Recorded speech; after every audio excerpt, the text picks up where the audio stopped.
ಕಮಲ್ ಹಾಸನ್ ಕ್ಷಮೆ ಕೇಳಬೇಕು, ಕಮಲ್ ಹಾಸನ್ ಕ್ಷಮೆ ಕೇಳಬೇಕು ಅಂತ ಹೇಳಿ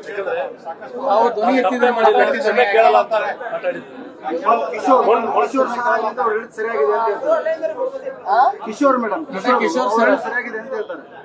ನಾನು ಏನ್ ಹೇಳ್ಬೇಕು ಅಂತ ಇದ್ನು ಅದನ್ನ ನಾನು ಹೇಳಿ ಮುಗಿಸಿದೆ ಅಲ್ವಾ? ಏನಾದ್ರು ಪ್ರಶ್ನೆ ಇದೆಯಾ ಅದ್ರ ಬಗ್ಗೆ? ನಾನು ಏನ್ ಹೇಳ್ಬೇಕು ಅಂತ ಹೇಳಿದೀನಲ್ಲ ಅದು ಮುಗಿಸಿದ್ದೀನಿ. ಇನ್ ಏನ್ ಹೇಳ್ಬೇಕಾಗಿದೆ? ನಾ ಏನ್ ಹೇಳ್ಬೇಕು ಅಂತ ಹೇಳಿದೀನೋ ಅದನ್ನ ಹೇಳಿ ಮುಗಿಸಾಗಿದೆ. ನನ್ನ ಇನ್ಸ್ಟಾಗ್ರಾಮ್ ಖಾತೆಯಲ್ಲಿ ನಾನು ಹಾಕಿರೋಂತ ಒಂದು ವಿಡಿಯೋ ಪ್ರತಿಯೊಬ್ರು ಕೂಡ ಅದನ್ನ ನೋಡಿದ್ದಾರೆ, ಅದಕ್ಕೆ ಪ್ರತಿಯೊಬ್ರು ಕೂಡ ಪ್ರತಿಕ್ರಿಯೆ ಮಾಡಿದ್ದಾರೆ, ಅದನ್ನ ನಾನು ಕೂಡ ಅಬ್ಸರ್ವ್ ಮಾಡಿದ್ದೀನಿ. ಸೊ ನನ್ನ ಪ್ರೀತಿ ನನ್ನ ಭಾಷೆ, ಹಾಗಂತ ಬೇರೆ ಭಾಷೆ ಬಗ್ಗೆ ನಾನು ಯಾವತ್ತೂ ಕಾಮೆಂಟ್ ಮಾಡಕ್ ಹೋಗಲ್ಲ. ಪ್ರತಿಯೊಂದು ಭಾಷೆ ನಾನು ಗೌರವ ಕೊಡ್ತೀನಿ, ಪ್ರೀತಿ ಮಾಡ್ತೀನಿ. ಆದ್ರೆ ನನ್ನ ಭಾಷೆ ಅಂತ ಬಂದಾಗ ಫಸ್ಟ್ ಪ್ರಿಯಾರಿಟಿ ನನ್ನ ಭಾಷೆ ಮೇಲೆ. ಎಲ್ಲಾ ಭಾಷೆನೂ ಇಷ್ಟಪಡ್ತೀನಿ, ಎಲ್ಲಾ ಭಾಷೆ ಸಿನಿಮಾ ನೋಡ್ತೀನಿ. ನೀವೆಲ್ಲರೂ ನೋಡಿರೋ ಹಾಗೆ ನೀವು ನೋಡ್ತೀರಾ ಸಿನಿಮಾ, ಎಲ್ಲಾ ಭಾಷೆ ಹಾಡುಗಳನ್ನು ಕೇಳ್ತೀರಾ, ಹಾಗೆ ನಾನು ಸಹ ಕೇಳ್ತೀನಿ. ಎಲ್ಲಾ ಭಾಷೆ ಮೇಲೆ ಗೌರವ ನಂಗೆ ತುಂಬಾನೇ ಇದೆ. ಅದಿದ್ದಿಲ್ಲ ಅದಿಲ್ಲ, ಇದು ಫಸ್ಟ್ ಅದು ಫಸ್ಟ್ ಅಲ್ಲ. ಯಾರಿಂದ ಯಾರು ಬಂದಿಲ್ಲ, ದೇವ್ರೊಬ್ಬ ಅಂತ ಇದಾನಲ್ಲ, ಅವನಿಂದ ಅವನು ಹೂ ಅಂದಿದ್ಕೆ ನಾವೆಲ್ಲ ಜನ್ಮ ತಗೊಂಡಿರೋದು. ಅವನು ಗೊತ್ತಿದೆ ಯಾರನ್ನ ಎಲ್ಲಿ ಹಾಕ್ಬೇಕು, ಯಾರನ್ನ ಎಲ್ಲಿ ಹುಟ್ಟಿಸ್ಬೇಕು, ಹೆಂಗ್ ಹುಟ್ಟಿಸ್ಬೇಕು, ಏನ್ ಮಾಡಿಸ್ಬೇಕು ಅಂತ ಅಲ್ವಾ?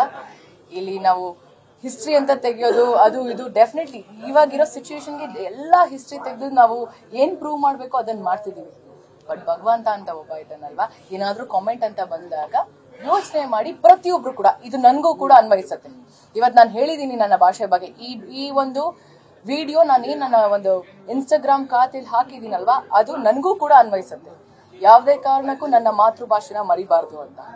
ಮಾತೃಭಾಷೆ ಜೊತೆಗೆ ನಾವು ನಮ್ಮ ಸ್ಕೂಲ್ ಎಜುಕೇಶನ್ ಇಂದ ನಾವು ಎಲ್ಲಾ ಭಾಷೆನೂ ಕಲಿಯಕ್ ಸ್ಟಾರ್ಟ್ ಮಾಡ್ತೀವಿ.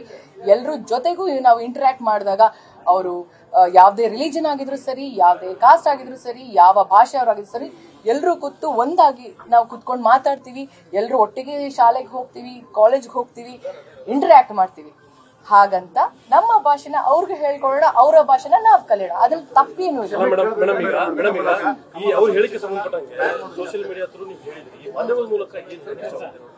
ಮಾಧ್ಯಮ ಮೂಲಕ ಏನ್ ಹೇಳಕ್ಕಂತ ಇಷ್ಟ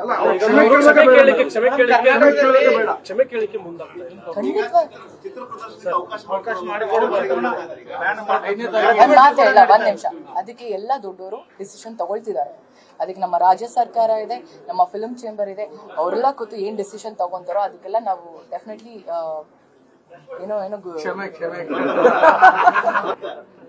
ನೋ, ಅದನ್ನ ನೀವು ಡೈರೆಕ್ಟ್ ಆಗಿ ಕೇಳಿ. ನಾನ್ ಎಷ್ಟು ನೇರವಾಗಿ ಮಾತಾಡ್ತಿದ್ದೀನಿ ಅಲ್ಲ, ನೀವ್ ಯಾಕೆ ಅಲ್ಲಿ ವಿಸ್ಪರ್ ಮಾಡೋದು? ನನಗೆ ನೀವು ಸ್ಟ್ರೈಟ್ ಆಗಿ ಕೇಳಿ, ನಾನು ಎಷ್ಟು ಸ್ಟ್ರೈಟ್ ಆಗಿ ಆನ್ಸರ್ ಮಾಡ್ತಿದ್ದೀನಿ ಅಂತ. ಯಾವ್ದಾದ್ರು ಒಂದು ಪ್ರಶ್ನೆ ಕೇಳಿ. Yes, no worries. ಒಂದ್ ನಿಮಿಷ ಹೇಳಿ. ಅವ್ರು ತಪ್ಪಾಗಿ ನಮ್ಗೆ ಅವರ ಒಂದು ಸ್ಟೇಟ್ಮೆಂಟ್ ಅಲ್ಲಿ ಒಂದೆಲ್ಲೋ ಒಂದು ಮಾತಲ್ಲಿ ನಮ್ಗೆಲ್ರಿಗೂ ತಪ್ಪು ಆಗಿದೆ, ನಮಗ್ ನೋವಾಗಿರೋದ್ರಿಂದ ಖಂಡಿತವಾಗ್ಲೂ ಸರ್ ಕ್ಷಮೆ ಕೇಳಬೇಕು. ಕಮಲ್ ಹಾಸನ್ ಸರ್ ಬಗ್ಗೆ ನಾನು ದೊಡ್ಡ ಅಭಿಮಾನಿ. ಅವರ ಒಂದು ಕಲಾ ಸೇವೆಗೆ and his contribution to our Indian film industry is ಹ್ಯೂಮಂಗಸ್.